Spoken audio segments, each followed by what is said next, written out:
নমস্কার বন্ধুরা, আজকে নতুন একটি ব্লগে সকলকে স্বাগত জানাই।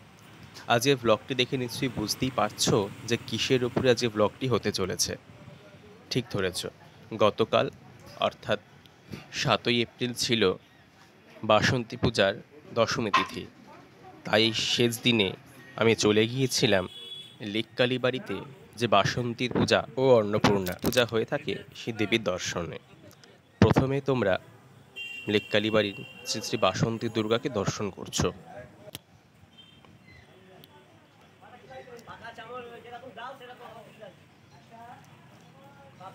কালকে যেহেতু দশমী তিথি ছিল, তারই তোড়জোড় চড়ছিল।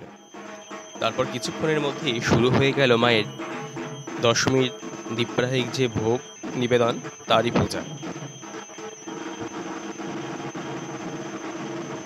এই লেককালী বাড়িতে বাসন্তী পূজা এবং অন্নপূর্ণা পূজা বেশ কয়েক বছর ধরে হয়ে আসছে, কিন্তু আমি এই প্রথম বছর তাদের দর্শনে যেতে পেরেছি। নয়তো প্রতি বছর আমি কেবল জগদ্ধাত্রী দেবীর দর্শনেই যাই, কিন্তু অন্যান্য পূজাগুলোই যেতে পারি না। তো এই যে মায়ের ভোগ নিবেদনের সময় তোমরা দেখতে পাচ্ছ, এই যে মায়ের ভোগের থালা, কালকে ভোগে ছিল পান্তা ভাত, কোথায় ডাল, একটা নিরামিষ তরকারি, পায়েস, এই ধরনের কিছু ছিল। তার কিছুক্ষণের মধ্যেই মায়ের ভোগ আরতি শুরু হয়ে গিয়েছিল।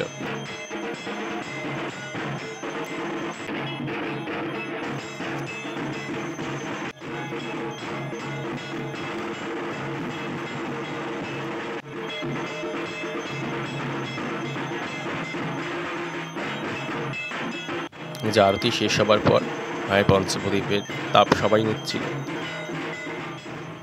এই যে দেখতে পাচ্ছ, এই বাসন্তী পূজাটা এই জায়গাতেই হয়ে থাকে, এবং এই মন্দির সংলগ্ন যে অন্নপূর্ণা পুজো হয়, সেটি হয় অপোজিটে যে হরিপদ চক্রবর্তী উদ্যান মাঠে। ইনি হলেন এই লেককালী বাড়ির প্রতিষ্ঠাতা শ্রী শ্রী হরিপদ চক্রবর্তী। ওনার একটি মূর্তি স্থাপন করা রয়েছে এই উদ্যানের মধ্যিখানে, আর ওনার মূর্তির ওই পাশে দূরে যে ফাঁকা মাঠ থাকে, সেখানেই প্রত্যেক বছর এনারা পুজোর ব্যবস্থাটি করেন। দূর থেকে তোমরা দেখতে পাচ্ছ, এখানে একটি বিশাল আকারের ঝাড়বাতি দেখলাম, দেখে আমার একডালি এভারগ্রিনের কথা মনে পড়ে গেল। তোমরা লেককালী বাড়ির এই সুবিশাল অন্নপূর্ণা দেবীর দর্শন করো। কালকে বাসন্তী দেবীর কাছে দশমীর পূজা হবার পর এই অন্নপূর্ণা দেবীরও দশমীর পূজার তোড়জোড় চলছিল। মায়ের চরণ থেকে তোমরা দর্শন করতে পারছো। মায়ের কাপড়ের ডিজাইনটা আমার খুব ভালো লাগলো। আমাদের বাংলার যে বালুচুরির কাজ হয়ে থাকে, তারই আদলে কাপড়ের ওপরে আঁকা ছিল।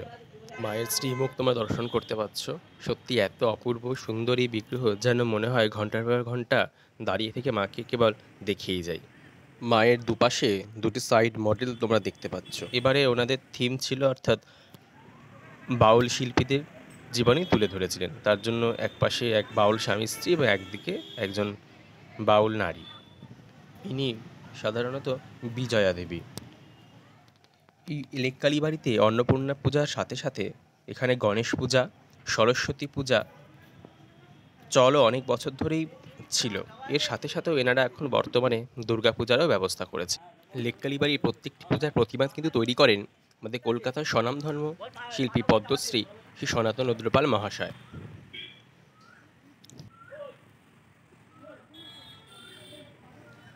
তো এবার ফেরার পালা, মাকে দর্শন করে এবার আমি বাড়ির পথে রওনা হলাম। ভিডিওটা কেমন লাগছে তোমরা সকলে জানিও, এবং ভালো যদি লেগে থাকে তাহলে ভিডিওটাকে লাইক করো এবং কমেন্ট করো, কারণ তোমাদের প্রত্যেকটা লাইক এবং কমেন্ট আমাকে আরও নতুন নতুন ভিডিও বানাতে উৎসাহিত করে।